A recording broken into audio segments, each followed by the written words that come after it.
na gusto makapasok dito. Arte pa ba ako? Ate pa ba ako? May mga circle friends ako sa showbiz na Oo, gustong yeah, kaya pang exactly, moment na to. exactly. Bakla, tapos tayo yung andito. Okay na ako. Cool lang ako, sabi ko, grabe. Buti nga, 2 weeks na nakalipas, wala pang ano sa atin.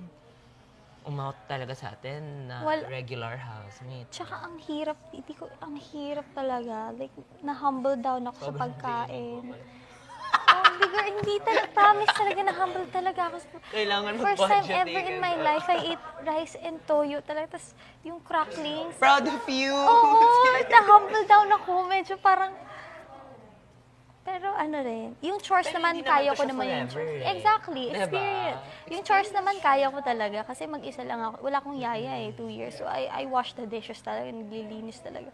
Okay ako sa Medyo chores. mahirap lang kasi medyo marami. Oo, Talaga, mahirap. para Pero isang pamilya. ako gusto ko talaga, mahilig talaga ako mag-wash ng dishes.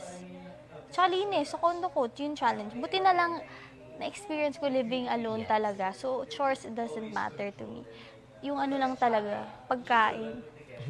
Tapos yung nakikita ko yung, lalo yung mga lalaki, talagang gutom na gutom sila. Ako nga baklo, di ba isang itlog lang pero sobrang dami ng rice. Kasi sabi ko, hanggang lunch na to, tuhog na to baklo. Parang ngayon ko. Kanina konti lang kinain. Tsaka on the outside world, hindi naman ako maarte sa food. Yung parang ano lang, parang, I don't like. Yes, yes, yes.